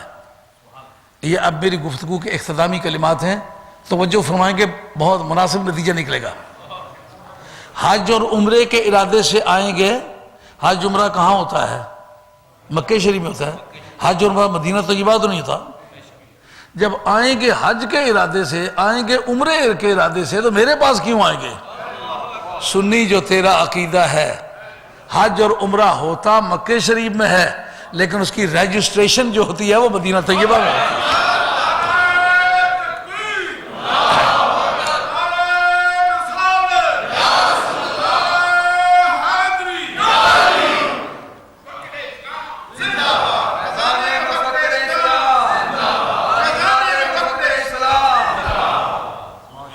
اور حضرت عیسیٰ علیہ السلام کے بارے میں پیغمبر ہونے کے علاوہ عقیدہ کیا رکھا جائے گا؟ یہ سوچنے والی بات ہے۔ امام زاہبی نے، یہ میرے پاس نزول عیسیٰ امام جلال السیوطی کی کتاب ہے، اس کے اندر یہ بحث موجود ہے کہ عیسیٰ علیہ السلام جو ہیں یہ پیغمبر بھی ہیں اور سرکار دو عالم السلام کے صحابی بھی ہیں۔ خیال میں یہ بات، یہ حضور علیہ السلام کے صحابی بھی ہیں۔ کیوں؟ یہ ابھی مرے تو نہیں ہے، دنیا میں زندہ ہیں۔ معراج کی رات سرکار کو دیکھا ہے، پھر صحابی کس طرح نہیں ہے؟ آئی بات خیال میں؟ اب اس پر تھوڑی سی گفتگو کرتے ہیں، کیونکہ ان دنوں کسی دوست نے کوئی ایک اشتہار لکھ کر ہمیں بھیجا کہ آپ کہتے ہیں نعرہ تحقیق کے جواب میں حق سب یار کہو، آپ امام حسن کو بیچ میں لانا چاہتے ہیں۔ ہم حق چار یار اس لیے کہتے ہیں کہ یہ خلافت کا نعرہ نہیں ہے، یہ صحابیت کا نعرہ ہے۔ تو صحابیت میں حضرت امام حسن شریک نہیں ہے، چونکہ وہ صحابی نہیں ہے، بہت چھوٹی عمر کے تھے، اس لیے یہ دھیان سے بات سننی ہوگی۔ علماء کرام کی ضیافت طبع کے لیے آپ اس کو دھیان فرمائیں گے، کبھی آپ کو کسی گفتگو کے میدان میں ہماری ضرورت پڑے گی۔ اور وہ میں جو کتابیں میرے پاس ہیں اس پر بھی فوٹو اسٹیٹ کرانا چاہیں، مجھے کوئی اعتراض نہیں ہوگا، کیونکہ ہم سرکار کا دین پھیلانے کے لیے اس کو چلا رہے ہیں، کوئی اپنی مناپلی بنانے کے لیے ہمارا کوئی پروگرام نہیں۔ حضور کی بارگاہ کے گداگر ہیں اور ہوکا دے رہے ہیں، جس کی قسمت ہے وہ لے لے گا۔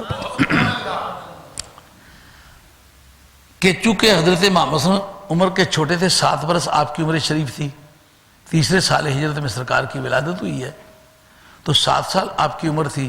عمر کا چھوٹا ہونے کی وجہ سے وہ صحابی نہیں ہے، اس لیے ہم 5 یار کا نعرہ نہیں لگاتے، بلکہ حق 4 یار۔ اگر صحابی کی وجہ سے لگاتے ہو تو باقی صحابہ کو نکالنے کی کیا وجہ ہے؟ کسی کے نیک نیتی کے بارے میں تو کم از کم انسان کی ڈیوٹی ہے سوچے۔ کتنا بے عیب قسم کی سوچ ہے کہ سرکار کے سب صحابہ، ان میں 1 2 4 10 20 ہوں تو اور بات ہے، درجوں کے حسابوں سے لوگوں نے ان کے انکار کیے ہیں۔ حق سب یار کہو تاکہ ان سب کی تردید ہو جائے۔ نعرے کی اصل بنیاد یہی ہے کہ اگرچہ اور بھی مد و ثنا کے معنی بھی نعرے کے اندر پائے گئے ہیں، لیکن اکثر و بیشتر تردیدی مقصد ہوتا رہا۔ مثلا صحابہ کے بارے میں رضی اللہ تعالیٰ عنہ کا نعرہ جب لگا، یہ وہ وقت ہے جس وقت کے صحابہ کے بارے میں ان کا اخد میں یہ بھاگ گئے تھے، اللہ ناراض ہو گیا۔ رب نے کہا میں اور وہ آپس میں راضی ہیں، تمہارا کیا تعلق ہے؟ رضی اللہ عنہم ورضوا عنہ، وہ مجھ سے راضی ہیں، میں ان سے راضی ہوں، تیری کیا پتی ہے؟ حضرت حیدر کرار کی شان میں کہا گیا سب ود اللہ وجہ، کہنے والا کوئی بھی تھا، لیکن یہ کہا گیا اللہ اس کا منہ کالا کرے۔ کوئی سے کا باپ مارا ہوا ہے، چچا مارا ہوا ہے، بھائی مارا ہوا ہے، وہ کہتے ہیں خدا اس کا منہ کالا کرے۔ سرکار نے فرمایا کرم اللہ وجہہ۔ یہ نعرہ اس وقت لگا جب تردید مراد تھی، اس کی منکروں کی تردید مراد تھی۔ اللہ حضرت قیاس جس وقت حضور پر نور سرور عالم صلی اللہ علیہ وسلم پر کئی دنوں تک وحی نہ آئی تو کفار نے مشہور کر دیا ودا محمد ربہ وقلا، محمد کو محمد کے رب نے چھوڑ دیا ہے اور بیزار ہو گیا ہے۔ اس وقت جو وہ دعا نازل ہوئی تو وہ دعا اما بنعمت ربک فحدث پر پہنچے، تمام صحابہ نے اونچی آواز سے کہا نعرہ تکبیر، اللہ اکبر۔ یعنی اللہ کی کبریائی اس وقت انہوں نے بیان کی جس وقت نعت مصطفیٰ جوبنوں پر آئی کہ اب جھوٹوں نے جو بات کہی تھی خدا نے محمد کو چھوڑ دیا ہے، خدا نے کو چھوڑا نہیں ہے، ان بے ایمانوں پر جو ہے یہ خدا تعالیٰ کا غضب نازل ہو۔ تو امام شافعی رحمۃ اللہ تعالیٰ علیہ کے قول کے مطابق اما بنعمت ربک فحدث سے لے کر کے سورہ الناس ہر سورت کے خاتمے پر نعرہ تکبیر مارنا ان کے نزدیک سنت موقدہ ہے۔ جلالین شریف اٹھا کے دیکھیں، اس کے اندر موجود ہے۔ البرہان فی علوم القرآن کے اندر یہ بات موجود ہے، علامہ بدر الدین زرکشی نے یہ بات لکھی ہے۔ یہ جو آپ خطبے کے اندر دیکھتے ہیں حسنین کریمان کا نام آتا ہے، حضور کی صاحبزادی خاتون جنت کا نام آتا ہے، باقی بیٹیوں کا نام نہیں آتا۔ یہ عمر بن عبدالعزیز نے شروع کیا۔ اس کی کیا بنیاد تھی؟ اس کی بنیاد بھی تردید تھی۔ کیوں کہ وہ جو 60 برس تبرہ ہوتا رہا وہ ان کا نام لے کے ہوتا رہا۔ کہا جن کے نام پر تبرہ بھیجتے رہے آج انہی کے نام پر سلام بھیجو، ان کی تردید ہو جائے۔ آج جب دیکھتے ہیں کہ صحابہ کی کوئی برائی بیان کرتا ہے، اس وقت ہم صحابہ کی عظمت کا نعرہ لگاتے ہیں حق سب یار، تاکہ ان منکروں کی تردید ہو جائے۔ اگر تم خلیفوں کے منکروں کی تردید کرنا چاہتے ہو تو حق پنج یار کہو، کیونکہ بالاتفاق اہل سنت کا قاطمتاً اتفاق ہے، ایک بھی اس کا منکر نہیں ہے کہ حضرت امام حسن خلیفہ ہیں۔ امام حسن کے خلیفہ ہونے کا کوئی منکر نہیں۔ رہ جاتی ہے بات کہ وہ صحابی نہیں، یار خدا کے لیے کبھی پڑھ بھی لیتے تو کیا حرج تھا؟ اگر میں اس ریکارڈ پیش کر دوں جو عدالت میں پیش کیا جائے تو کوئی ماں کا لال اس کو ٹھکرا نہ سکے کہ حضرت امام حسن تو کیا امام حسین بھی صحابی ہیں، پھر کیا ہوگا؟ ابھی پیش کر دو۔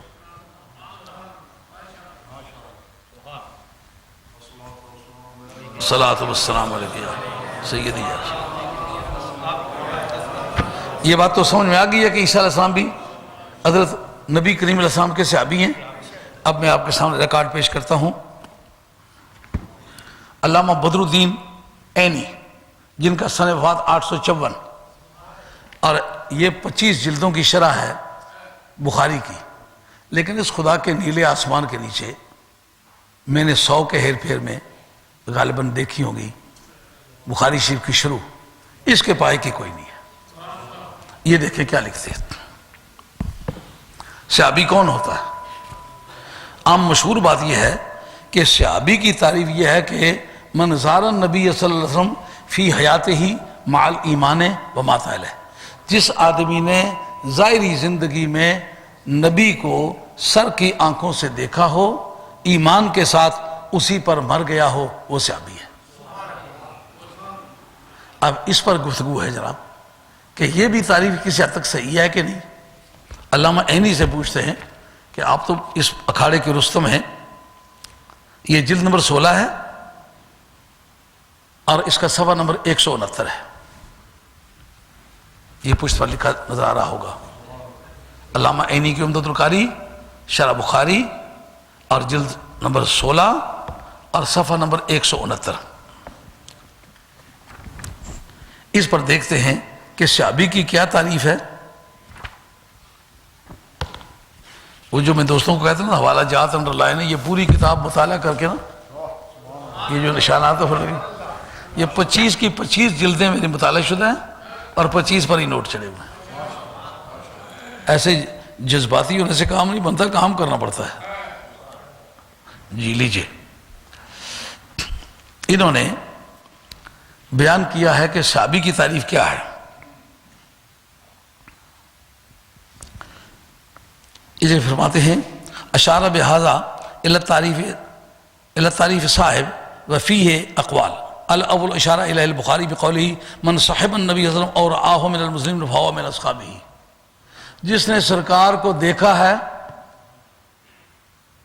سرکار کے ساتھ رہا ہے۔ ایج کی جو شرط ہے ابھی بتاتا ہوں۔ انہوں نے لکھا کہ محمد بن ابی بکر جس وقت سرکار کا وصال ہوا 3 مہینے اور 10 دن عمر تھی ان کی، وہ صحابی ہیں۔ 3 مہینے اور 10 دن عمر ہے، کیونکہ یہ صاحبزادے حضرت صدیق اکبر رضی اللہ عنہ کے، حضرت صدیق اکبر کی یہ وہ بیوی صاحبہ ہیں جو پہلے حضرت جعفر طیار کی بیوی تھی، اسماء بنت امیس ان کا نام ہے۔ تو وہ جنگ موتا میں شہید ہوئے، عدت گزارنے کے کچھ عرصہ بعد پھر ان سے نکاح ہوا صدیق اکبر سے۔ اب صدیق اکبر سے نکاح ہونے کے بعد سرکار کے وصال کو 3 مہینے اور 10 دن رہتے ہیں جب یہ پیدا ہوئے، تو ماں کی گود میں ہے نا، دودھ پیتے ہیں۔ انہوں نے دیکھا سرکار کو تو یہ صحابی ہو گئے۔ یار مولانا کبھی یہ اعتراض کبھی نہیں تم نے کیا کہ 3 مہینے اور 10 دن کا اس کو صحابی نہیں مانتے، اور دوش رسول پر کھیلنے والے کو کیوں کہتا ہے کہ یہ صحابی نہیں ہے؟ ہاں یہ میرے پاس کتاب موجود ہے، جلد نمبر 16 ہے، صفحہ نمبر 169 ہے، اور اس کے اندر باقاعدہ لکھا ہوا ہے کہ حضرت محمد بن ابی بکر، پھر ان کی والدہ حضرت صدیق اکبر کی وفات کے بعد پھر جناب حیدر کرار سے انہوں نے نکاح کیا۔ پہلے ان کی بھابھی لگتی تھی، بعد میں صدیق اکبر کی بیوی بنی اور بعد میں بیوہ ہو کر حضرت عادل قرار سے نکاح کیا. یہی وجہ کہ تمام جنگوں میں جس جس جگہ ان کو وقت ملا ہے حضرت عادل قرار کے ساتھ رہے. اور جب ان کو شہید بھی کیا گیا تو مصر میں یہ شہید ہوئے. حضرت عادل قرار نے ان کو گورنر بنا کے وہاں بھیجا تھا، اتنا اعتماد تھا. ان کو صحابی تسلیم کیا ہے جبکہ 3 مہینے اور 10 دن عمر ہے. پھر بتاؤ، یہ آپ ملاحظہ فرما سکتے ہیں، کوئی بھی علماء دین جو تشریف فرما ہے، یہ کتاب موجود ہے، آپ ملاحظہ فرما سکتے ہیں. فتح الباری شرح بخاری، یہ حضرت امام ابن حجر عسقلانی شافعی مذہب میں اس پائے کی کوئی شرح دوسری نہیں لکھی گئی. امام جلال الدین سیوطی یہ ان کے شاگردوں کے شاگرد ہیں. جس دن یہ دنیا سے رخصت ہوئے امام جلال الدین سیوطی رحمۃ اللہ کی 3 سال عمر تھی. یہ 852 میں ان کا وصال ہوا ہے تو وہ 849 میں ان کی ولادت ہوئی ہے. تو اس تاریخ 3 سال کے تھے جس طرح یہ فوت ہوئے. ان کے شاگرد ہے حضرت امام جلال الدین سیوطی. تو یہ میرے پاس جلد نمبر 7 ہے. یہ جلد بڑے سائز کے 14 جلد ہیں اس کے. اچھا، انہوں نے ذرا ملاحظہ فرمائیں، یہ بحث کی ہے، کہتے ہیں صحابی ہونے کے لیے نہ بلوغت شرط ہے نہ تمیز شرط ہے. کیوں؟ اگر بلوغت اور تمیز کو شرط قرار دو تو دودھ پینے والے بچے کو کہاں تمیز ہوتی ہے؟ محمد بن ابی بکر تو ابھی پتہ چل چکا ہے کہ وہ صحابی ہیں. ہاں جی، اب ملاحظہ فرمائیں، یہ فضائل مناقب صحابہ کا چیپٹر ہے فتح الباری شرح بخاری کے اندر. کہتے ہیں کہ من صاحب النبی اور آہو من المسلمین وہو من اصحابہ، جس نے سرکار کو دیکھا وہ سرکار کے صحابہ میں ہے، خواہ تمیز اسے ہے یا نہیں، خواہ وہ بالغ ہے یا نہیں.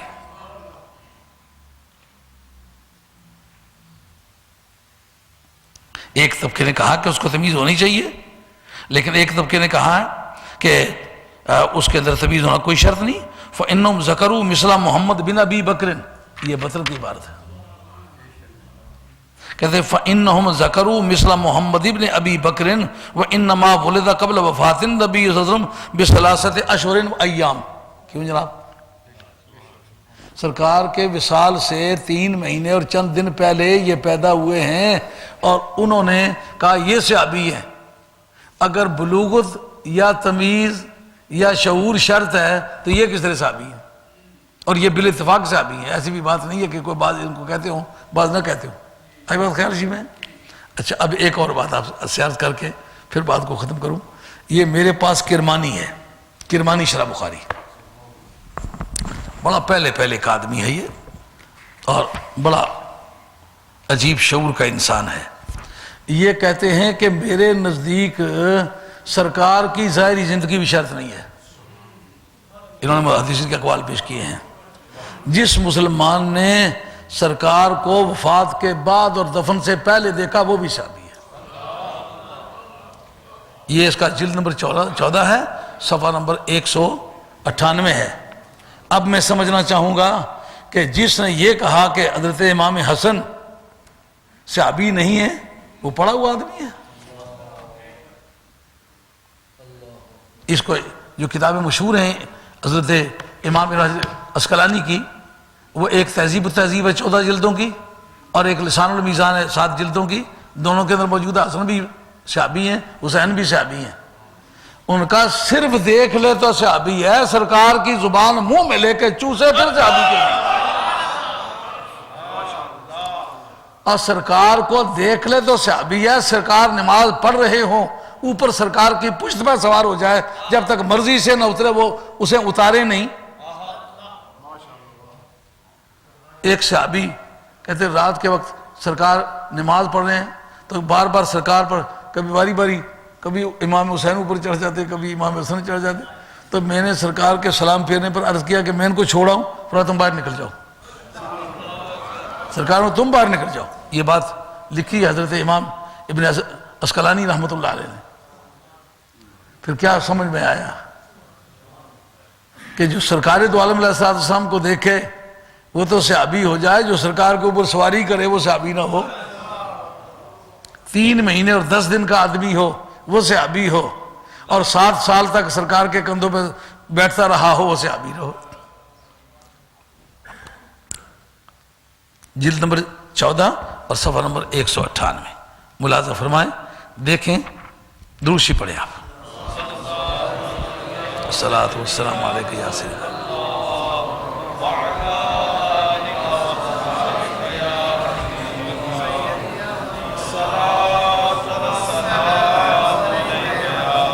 یہ کرمانی کا کہنا ہے کہ اس کے اندر یہ بھی شرط نہیں کہ وہ آدمی جو ہے سرکار کو زندگی میں دیکھے، بلکہ انہوں نے لکھا کہ من زار النبی صلی اللہ علیہ وسلم بعد وفاتی و قبل الدفن فہو صحابی، جس آدمی نے سرکار کے وصال کے بعد اور دفن سے پہلے دیکھا وہ بھی صحابی ہے۔ باقیوں میں تو آپ نے یہ سخاوت کی ہے کہ ان سب کو صحابی مانا ہے۔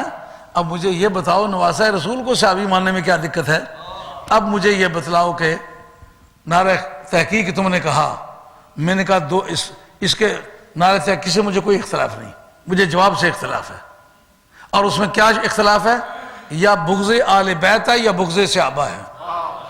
اگر ان دونوں سے میں آپ کو پاک کرنا چاہتا ہوں، میری برائی کیا ہے؟ برائی تو اس کی ہے جو یا حسن کو نکالتا ہے یا جناب امیر معاویہ رضی اللہ عنہ کو نکالتا ہے۔ وہ کیوں نعرہ سب صحابہ کو نعرہ کیوں نہیں لگاتا؟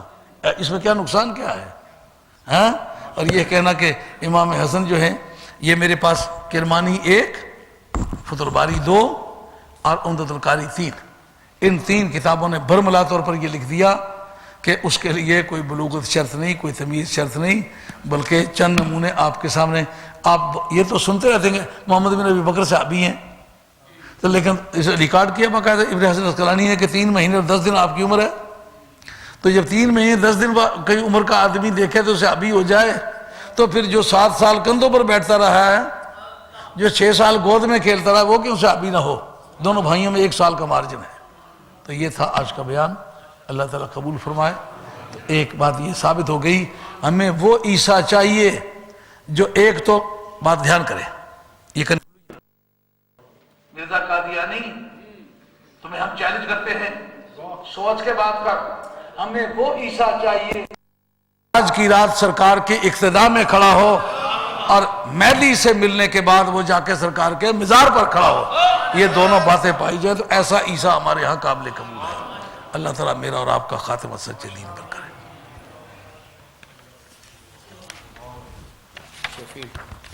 اچھا شیفیلڈ میں کون سی تاریخ ہو رہا ہے؟ یہ جو بدھ آ رہا ہے نا، اس بدھ کو حضرت امام مہدی آخر الزمان کے بارے میں گفتگو انگریزی میں ہوگی۔ پہلے اس میں ایک آدھ تقریر انگریزی میں وہاں ہو چکی ہے امام مہدی آخر الزمان پر۔ ان دنوں قدرت کی بات ہے، جس سے مرزا قادیانی کو کھجلی ہوئی تھی نا، اور اس پچھلی صدی میں 1-2 اور لیڈر ایسے گزرے ہیں جنہوں نے کہا یہ جو امام مہدی کے بارے میں حدیثیں آتی ہیں یہ ساری مومل ہیں۔ وہ یار محدثین نے لکھی ہیں، جن کے ذریعے سے ہمارے پاس قرآن پہنچا ہے، انہی کے ذریعے سے وہ حدیثیں بھی پہنچی ہیں، وہ مومل کس طرح ہیں؟ کہتے جہاں تک میرا خیال ہے، اور تیرے خیال کو اسلام میں کیا حیثیت حاصل ہے؟ وہ کہتے جہاں تک میرا خیال ہے کہ وہ ایک جدید ترین لیڈر فیشن آدمی ہوگا اور علوم جدیدہ اور قدیمہ کا جاننے والا ہوگا، اور بہت ممکن ہے کہ وہ پوری زندگی امام مہدی ہونے کا دعویٰ نہ کرے، بلکہ قوم اس کو امام مہدی کہنے لگ جائے۔ اس کا کیا مطلب تھا؟ مجھے سیدھا کیوں نہیں کہنا چاہیے کہ میں امام مہدی کا غلام ہوں، نوکر ہوں؟ اگر مجھے اپنے جانور باندھنے پر امام مہدی مجھے نوکر رکھ لے تو میرے جیسا کوئی خوش نصیب نہیں ہے۔ اس کا حضور نے واضح طور پر فرمایا اس کے باپ کا نام میرے باپ کے نام پر ہوگا، اس کا اپنا نام میرے نام پر ہوگا، اور اس کی والدہ کا نام میری والدہ آمنہ کے نام پر ہوگا، وہ حضرت فاطمہ کی اولاد میں سے ہوگا، وہ امام حسن کی اولاد میں سے ہوگا۔ درجنوں حدیثیں اس پر موجود ہیں۔ وہ کہتا ہے بہت ممکن ہے کہ وہ خود امام مہدی نہ کہلائے، بلکہ قوم اس کو کہنے لگ جائے۔ بدر تم آہستہ آہستہ کہو، اگر قوم سہ گئی تو ٹھیک ہے، چل جائے گا کام، لیکن مجھ سے جب پوچھے تو میں نے کب کہا ہے؟ کتنی بے ایمانی کا کلمہ ہے، وہ کتابیں میرے پاس موجود ہیں۔ اس طرح کافی اور لوگوں کو اس طرح کی کھجلی ہوئی ہے. ایاز قدر خیش بشناس، اپنے مقام کو خود سمجھنا چاہیے. ان دنوں بھی کافی سارے لوگ جنہوں نے کبھی یہی ان کو پتہ نہیں کہ بائیں ہاتھ سے استنجا کرتے ہیں یا دائیں ہاتھ سے، ان کا بھی لنگوٹا کسا ہوا ہے کہ ہمیں بھی کوئی امام مہدی کیوں نہ کہنے لگ جائے. مجدد سے انہوں نے اپنے کام کو شروع کیا، لیکن وہ اللہ کا شکر ہے کہ مسلمان اتنے انقلابات سے گزر چکے کہ اب اس طرح کی بات ممکن نہیں ہے. تو اس وجہ سے یہ بحث کافی انگریزی دانوں میں بھی چھڑی ہے، جو دوسرے ملکوں میں کبھی کافی لوگ ہیں نا، کیونکہ امام مہدی ایسا جھنجھٹ والا معاملہ ہے کہ سینکڑوں لوگوں نے زندگی میں امام مہدی ہونے کا دعویٰ کیا ہے. پھر اس دوستوں نے کہا کہ آپ اس میں شیفیلڈ میں انگریزی میں پیغام دیں تاکہ ان تک بھی پیغام پہنچے. میں نے کہا ٹھیک ہے، ہمیں تو جس بھاؤ سے ہم اردو چلاتے ہیں اسی بھاؤ سے ہماری انگریزی بھی چلتی ہے، ہمیں اس کوئی دقت نہیں ہے. صرف اس میں یہ اعتراض ہوتا ہے جی آپ کی اردو بھی مشکل ہے اور آپ کی انگریزی بھی مشکل ہے. تو اب لیٹنے کا تو پروگرام میرا ہے نہیں کہ میں نے کافی محنت سے زبانیں تیار کی ہیں. اب یہ ممکن نہ ہوگا کہ میں سمجھانے کے لیے ایسا ہی کروں کہ میں زبان ہی کوئی نہ بولوں. وہ ایک طالب علم تھا، ضلع ہزارے میں کہیں بھیک مانگنے کے لیے گیا، تو وہ کہتا ہے وظیفہ دیو جی. تو کسی خاتون نے پوچھا وہی نڈے تو کیے چھل بنائی دے ہوا تو دیو جن اصل مقصد وہ جلدی بڑی تعدی کرنے لگے تھا. تو وظیفہ بھی لمبا کر کے دے، جی بھی لمبا کر کے دے، کیا چھل بنائے دے. انہوں نے کہا ماسیے وظیفہ بچ بھی یا مد ہے اور جی بچ بھی یا مد ہے، مد دو اور مقدار پڑے گیند ہے، اس واسطے میں اس کو لمبا کر کے دا. انہوں نے کہا تو اسے وظیفے خوارنے کو آئندے ہیں یہ تھے تم کو قرات سونے کو آئندے ہیں. اس دی روٹی تلاش کر گئے تو اسے منہ نہ ماری. انہوں نے کہا میں تیرے 2 پیسے تے ٹکڑے واسطے 6 مہینے دی قرات خراب نہ کر دے. اب میں نے بھی یہ قرات بڑی مشکل سے تیار کی ہے. اب میں پاکستان کا اور پنڈی کا رہنے والا ہوں. اب جو میں اردو بولتا ہوں تو یہ اعلی زبان لوگ خاصے گھبراتے ہیں کہ یہ اردو اس طرح کی نہیں بولتا کہ ہم ہاتھ رکھ سکیں. میں کافی دیر تک پرچے دیکھتا رہا ہوں. ایم اے میں فیل ہونے والے اکثر اعلی زبان ہوتے رہے، اور الحمدللہ میں دلی میں رہا ہوں، بڑی اچھی طرح اردو بول سکتا ہوں اگر اس میں یار پر بولنا چاہوں تو اردو کے لیے کافی محنت کی ہے. اب ایک بندہ پنڈی کا رہنے والا ہو، وہ دلی والوں کی اردو بولے. دلی میں لوگ کہا کرتے تھے ابے کیا یہ پنجابی ہے، اردو بولے ہے، اردو بولیے مگر پنجابی میں بولے ہے. ایسا آپ نہیں دیکھتے کہ ایک آدمی پاکستان سے آتا ہے تو انگریزی یہاں بولتا ہے، تو جس کا منگیتر بن کے آتا ہے چل اپنا کام کر، انگریزی نہیں آتی تو منگیتر بن کے آیا ہے. تو کافی کام کیا، لیکن لوگ احتجاج کرتے ہیں کہ جناب انگریزی مشکل بولتے ہو، اردو بڑی مشکل بولتے ہو. ہاں اسے میرا خطاب ہوگا. حضرت مولانا قاضی عبدالغفور صاحب قادری وہ بھی اس میں خطاب فرمائیں گے. یہ بدھ کا دن ہے، 12 تاریخ ہے.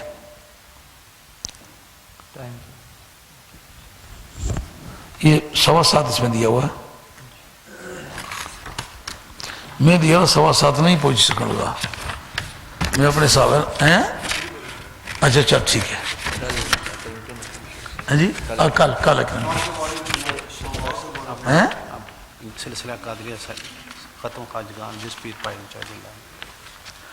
یہ مولانا بیگ صاحب نے یہ شجرہ سی بھی اپنا چھاپا ہے، اور ایک خوبصورت یادگار ہے کہ اس کو کمپوز بھی مولانا نے کیا ہے، اپنے شاعرانہ مزاج کا ثبوت بھی دیا ہے، اور ختم شریف خواجگان قادریہ بھی لکھا ہے. تو یہ ویسے بھی گھر میں ہو، یہ برکت والے نام ہیں تو اس کا فائدہ پہنچے گا. ہدیہ شریف اس کا کتنا ہے؟ فری ہے. یار ہدیہ کچھ نہ کچھ ہونا چاہیے، اندر پھر کام نہیں چلتا نا. بنائیں گے 8 پیپر پر اس پر لگائیں گے. اچھا چلیں بہرحال انشاءاللہ بھی ہو جائے گا. تو جس رفتار نہ لگائیں جلدی ہی گیا سی. لوکاں نے تھیلے چاہے پھرنا.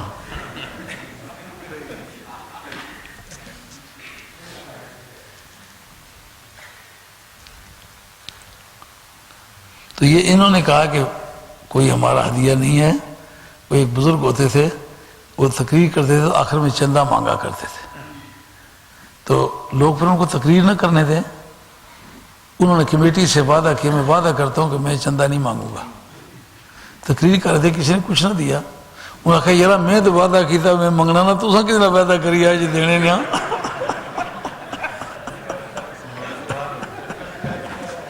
تو یہ اگر آپ لوگ ان کی مدد کریں تو یہ کام دینی کام آسان ہو جائے گا.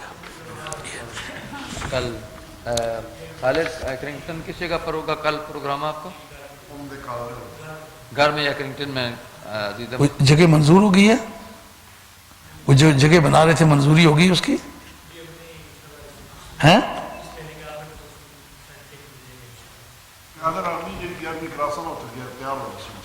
اور پرسوں انشاءاللہ راجہ میر صاحب کے گھر میں درس قرآن, درس قرآن پاک. سوموار کو راجہ عبدالامیر صاحب کے آسٹینڈر لائن میں درس قرآن جو راجہ صاحب وقت کتاب نکال سکے وہ سوموار کو راجہ امیر صاحب کے ہاں تشریف لیں. جی ٹائم صاحب جگہ پر نماز عصر کے بعد انشاءاللہ, اور نماز عصر ساتھ پڑھیں کل بھی نماز کیونکہ ہمیں پھر جانا ہے. وہ جمعرات کو ہمارے ہاں حضرت صدیق اکبر رضی اللہ عنہ کا دن منایا جا رہا ہے. اس میں صاحبزادہ فضل کریم صاحب لائل پور شریف والے وہ خطاب فرمائیں گے. میں بھی اس میں انشاءاللہ حضرت صدیق اکبر رضی اللہ عنہ کو گفتگو کروں گا, تو اس کا جا کے انتظام کرنا ہے. اس لیے کہ سوموار والے دن یہاں سے جلدی فارغ ہونا چاہیں گے. پہلے نماز ہوتی ہے, آپ عشاء پڑھ لیجئے گا, پھر ساتھ میں لنگر شریف کھائیں گے اور پھر انشاءاللہ آپ کو اجازت ہوگی. آپ حضرات صفوں میں بیٹھ جائیے اور صلاۃ والسلام پہلے پڑھ لیتے ہیں. یہ ایک پٹیشن ہے, مینچسٹر سٹی کونسل جو ہے وہ چند سکول جو ہیں وہ بند کر رہے ہیں. ویلی رینج 11 جون North Manchester and Prestwich high school, تو یہ فار گرلز ہیں, سنگل سیکس اسکول تھے, ان کو یہ بند کر رہے ہیں.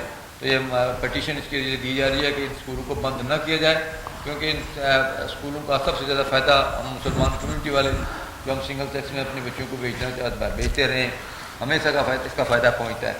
آپ حضرات جتنے بھی یہاں پر لوکل موجود ہیں, یہ مانچسٹر کے رہنے والے, وہ جاتے ہوئے اب سب حضرات اس کو دستخط کرتے جائیے. یہ پٹیشن یہاں پر موجود ہوگی, یہ جتنے بھی صفحات ہیں آپ سب حضرات ضرور دستخط کر کے جائیے. بجائے اس کے کہ جو آپ نے پہلے بنائے ہوئے ہیں ون سیکس اسکول بچیوں کے لیے, ان کو بند کرے. آئندہ آپ کی ڈیوٹی ہے کہ جو ہماری نئی نسلیں بڑھتی جا رہی ہیں اور اسکول بننے چاہیے, اور جوان مردی سے کام لو. یہ بیٹیاں ہماری ملت کی متاع ہیں, ان کی عزت آبرو میں ان کے مستقبل میں کوئی فرق آئے, ہم ایک قوم کے طور پر زندہ رہنے کی پوزیشن میں نہیں ہوں گے. تو بچیوں کی حفاظت ہمارے آئندہ نسلوں کی حفاظت کے لیے انتہائی ضروری ہے. گیو می گڈ مدرز آئی شل give you good soldiers. Napoleon نے کہا تھا مجھے اچھی مائیں مہیا کر کے دو, اچھے سپاہی میں مہیا کروں گا.